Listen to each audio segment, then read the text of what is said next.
Hey guys, Languagehacker here, and today I'm going to showcase to you 5 mercenaries you should keep an eye out for.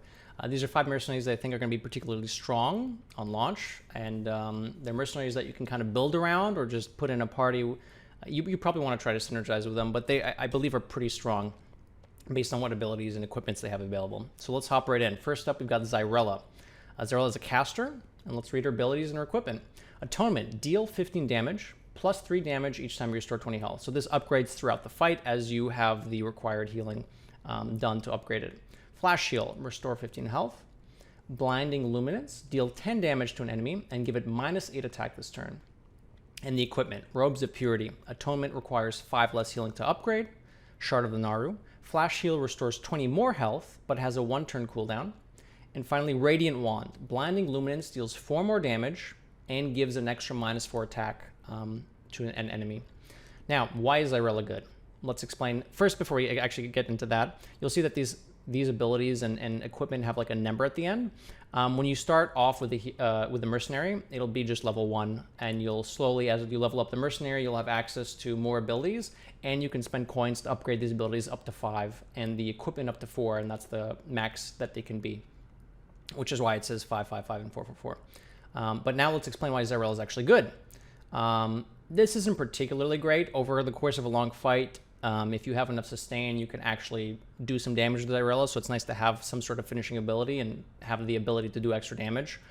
Sustain is nice, but it's not incredibly, super great. With Shard of the Naru, you can turn her into a much stronger healer, but the reason why I think Xyrella is really good is Blinding Luminance. Now, the reason why Blinding Luminance is good, 2 reasons. One, if you can target an enemy and give it minus attack, enemies don't start off with a crazy amount of attack. It's not like 20, 30 damage. It's, double digits usually if we're talking about fighters or protectors, somewhere between 10 and 20. 20 is probably a bit high as well. I haven't looked at all of these in that much depth, but I don't think I remember seeing 20s. So you reduce their attack to almost nothing, and it's a very quick ability, which means that it's likely happening before most other characters can get their ability off.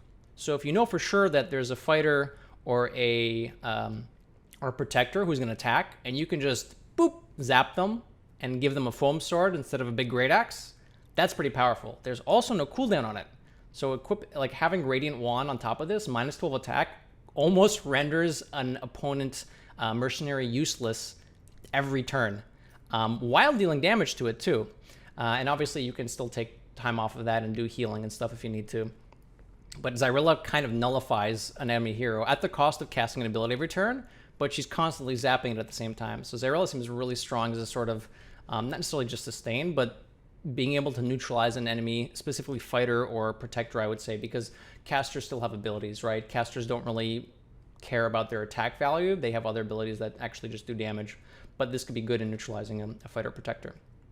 Next up, Sylvanas. This is a fighter. She's legendary. Let's read her abilities. Reclaimed Souls. Gain +5 attack for each friendly character that died this game. Okay. For the Queen, choose an enemy. Adjacent enemies attack it. So this is a positioning-based ability. And Banshee Bolt. Deal damage equal to this merc's attack. And that specifically doesn't say attack with her. It just says deal damage, which means she's not physically engaged in the combat, so she's not taking return damage for that. It's just a ranged ability. And her equipment, Soul Jar. Reclaimed Souls gives +4 more attack. Mourn Blade, passive +5 attack, so just a damage buff. And Death Volley. Death Rattle, deal damage equal to this merc's attack to all enemies.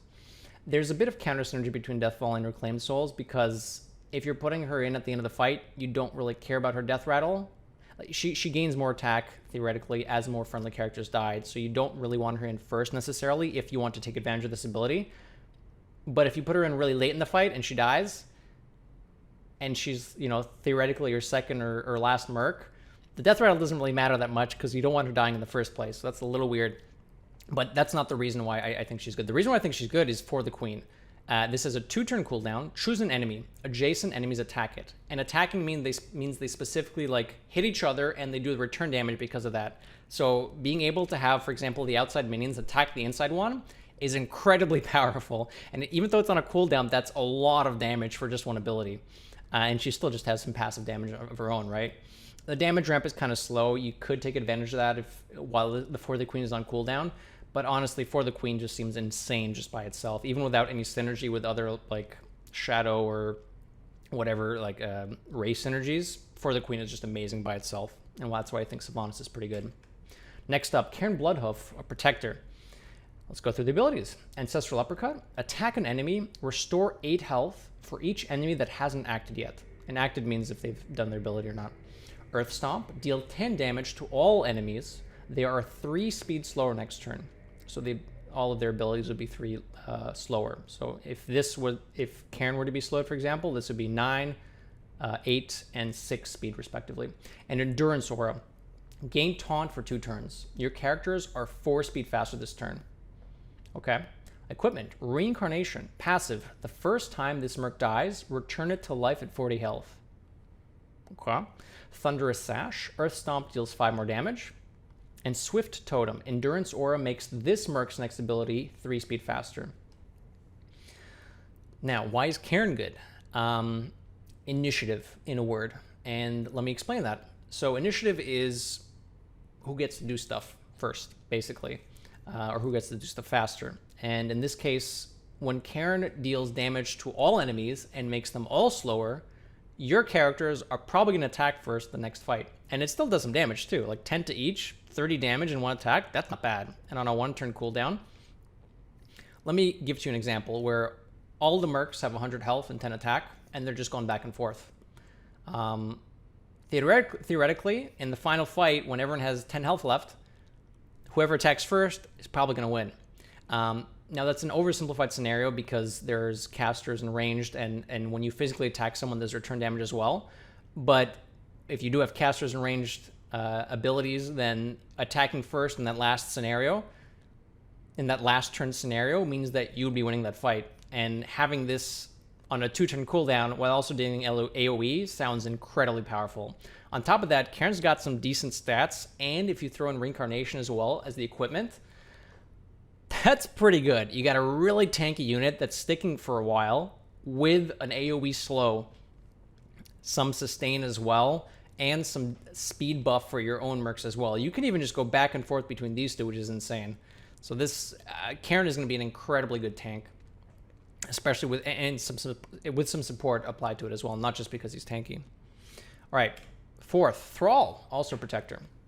Abilities. War Chief's Command. Deal 12 damage to an enemy. Your leftmost character attacks it. Another position-based ability. For the Horde. Give your orcs +5 attack. Attack an enemy. And finally, Lightning Storm. Deal 10 damage to all enemies. Equipment. Ornate Warhorn. War Chief's Command. Deals 5 more damage. Doomhammer. Passive +4 attack and Wind Fury. And Ring of Strength. Passive, whenever a friendly orc is attacked, give them +8 health. Okay, why is Thrall good? In an orc lineup, this is very good. Buffing all the units on your board by +5 attack, and then also attacking an enemy is really good. So you're damage ramping, which sticks for the rest of the fight because this doesn't say just this turn. This says give it plus attack. So it's permanent damage ramp for the fight, and you also just attack an enemy with it. That's already kind of good, and there's no cooldown on it, so you can just do this every turn. If you have a full set of orcs, that's a lot of damage being added without the cost of not attacking. Some of this abilities you'll see will be gain attack or give a friendly minion attack or something, and it won't actually do anything else other than that. You spend the turn like ramping, but this is ramp with an action, which is pretty good. And on top of that, if you're ramping up every turn and you have extra attack and Wind Fury, Thrall is going to be smorking real hard. So this is going to be pretty powerful if you can fit it into an orc lineup. It becomes a lot less good outside of an orc lineup because, I mean, Thrall still buffs himself, and he still has Wind Fury, but it'll be much more useful if you can apply this to a bunch of orcs. This can be good as well if you want to specifically target an enemy. You do some damage to it, and you force your leftmost character to attack it. So if you have, for example, Thrall on the left with Wind Fury Doomhammer, you deal 12, and you attack twice to an enemy, which is an incredible amount of damage. So this is going to be a lot of damage coming up from Thrall. Pretty good for Protector too, having that damage output. Finally, Malfurion, also Protector. Let's go over the abilities. Archdruid's Call. Choose one. Deal 12 damage to all enemies, or restore 24 health to your characters. Entangling Roots. Deal 16 damage to an enemy and root it. Rooting means that the enemy you root cannot attack. They can still use abilities, for example, spells and ranged abilities, but they can't actually do the physical attack thing, which can be good as a sort of utility support thing. And Cenarian Surge, deal 10 damage. Your character's nature abilities are 3 speed faster next turn. Okay, equipment, Briarthorn, Archruit's Call, deals 5 more damage. Forest Medallion, Entangling Roots also slows the enemy's next ability by 4 speed, so you root and make them slower. And finally, Liferoot Staff. Whenever you cast a nature ability, restore 6 health to your characters. Why is Malfurion good, Languagehacker? Well, this is an incredible amount of sustain. 1 turn cooldown, 24 heal for each character is incredibly high sustain-wise. That's like more than a third of Malfurion's health, and Malfurion's health is kind of high. On top of that, with Liferoot Staff, passive 6 healing for each merc every turn as well. This is a lot of sustain. There's some AoE as well if you think you're already healthy enough. There's a bit of disable as well. And you can speed up with Cenarian Surge your next Archruit's Call, for example, so that it is a little slow at 8. It happens near the end of the turn. But that's not necessarily bad, because the first turn you get hit and then you do the healing, for example. And later on you can speed up the healing if you'd rather have it done before your opponents get to act. So Malfurion's going to be pretty good at sustain. And all of his abilities are nature, so Liferoot Staff is just passive healing. So keep an eye out for these 5 mercs: Xyrella, Sylvanas, Cairne, Thrall, and Malfurion.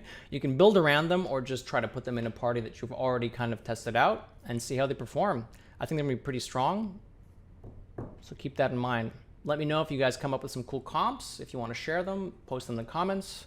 Don't forget to like, comment, subscribe, and have fun in the tavern when Mercenaries launches.